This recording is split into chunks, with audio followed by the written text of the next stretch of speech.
In this video, I'm going to be carving 11 from Stranger Things onto a foam panel. I'm also going to show you how to make a silicone mold that will allow you to cast expandable foam into any shape you want. I'm Jamie, I run Pumpkin Freak. If you've seen any of my other videos, you'll know that I'm obsessed with pumpkin carving. But in this video, I'm going to be doing something a little bit different. I got the idea from one of my subscribers, Pumpkin McFife, who makes carved foam panels. So I'm going to do something similar. But first, I need to make a foam panel. First of all, I'm going to find a scrap bit of wood, sand it down, give it a coating with some spray paint, a nice smooth surface. I'm going to take that board once I've left it to dry for a while and tape it to the table. I'm then going to build a temporary wooden frame around it, leaving a 1 to 2 centimeter gap at the edge of the board.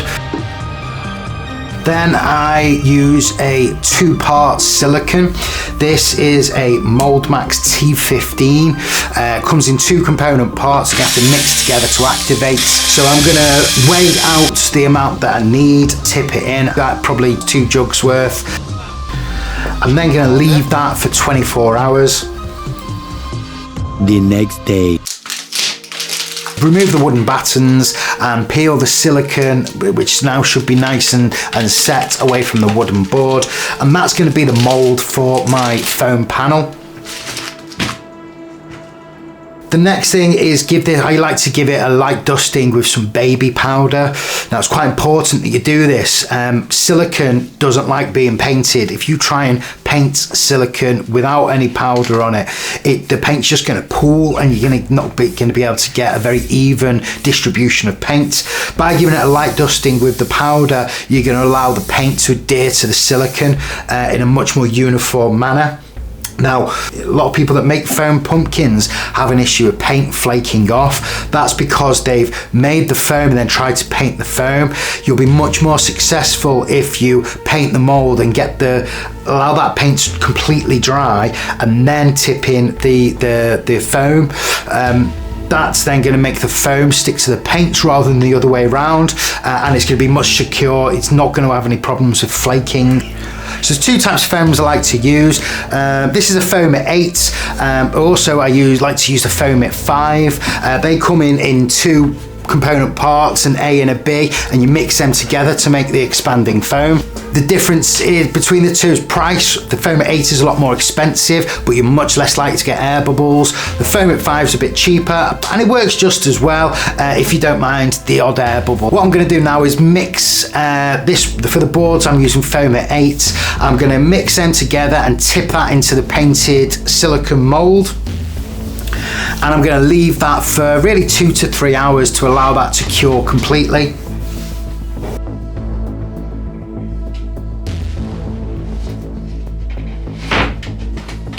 Three hours later. Once it's cured, remove it from the mold and you've got your foam panel.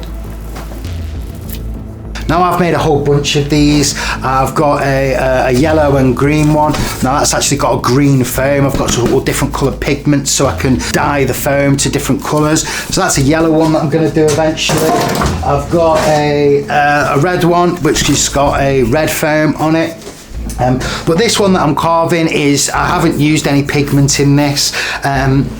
It's again a red one which has got paint splatter marks. I've had a bit of fun playing around with different things. I'll probably make a whole bunch of these at some point and carve them, but I'll see how these test carves get on first of all. Now the idea is that I'm going to carve the foam panels and they're going to be mounted on a light box, which is just a hollow box that has a strip of LEDs in them. If you've seen any of my other foam pumpkin videos, you know I like to use these in my foam pumpkins, and they're just a strip of LEDs with some adhesive on the back, and they grow quite bright. They've got a USB charger on one end, and then they hook up to these battery packs, or you can use slightly bigger rechargeable battery packs on them. I'm going to make the box, and I need to confess that I am horrible at woodworking. I mean, truly shocking at that. So that's something that I'm going to work on. But for this one, it's just very thrown together light box for me to actually carve this on. So I'm going to use the bit of wood that I used for the mould, and I've got some scrap bits of wood lying around in my garage, which I'm just going to drill to make the edges for the panel to rest on. I'm then going to layer the LEDs within the box and flip that on. And I've got a panel which I did a test, took a big chunk out of the center just to see how much light came through it. Next stage is I'm going to make a stencil. Now I'm going to use exactly the same technique I used for my foam pumpkins. I'm not going to bother drawing this one. It's already a really time-consuming process, so I'm just going to get a picture that I like, and this one I'm going to be carving 11. Now portraits are pretty difficult to carve. Even working from a photo, it can be very difficult to get a very good likeness of the person. So I'm just going to print it out on the size I want it. In this case it's taken over 4 A4 sheets of paper. I'm then going to just cut them out, stick them together and glue it to the panel with children's washable PVA glue. I'm then going to allow that to completely dry. Now you can leave that, but I'm just going to get a hairdryer on it to speed that up.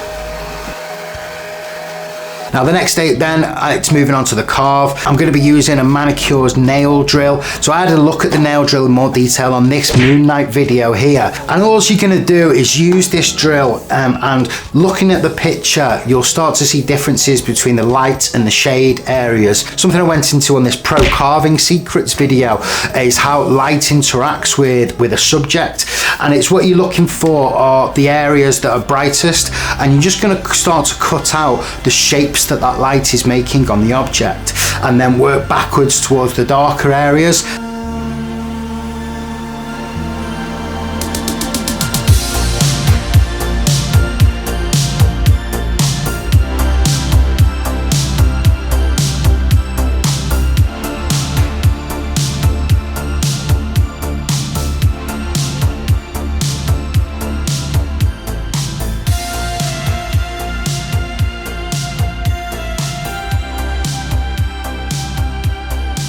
As you can see, when I'm carving here, all I'm focusing on is one shape at a time. I'm breaking the image down into basic shapes, starting with the brightest shapes first and then working backwards towards the darker areas.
I hope you found this video useful. If you did, hit the like, leave a comment for me. It helps the algorithm spread it to more people, and I'll see you in the next one.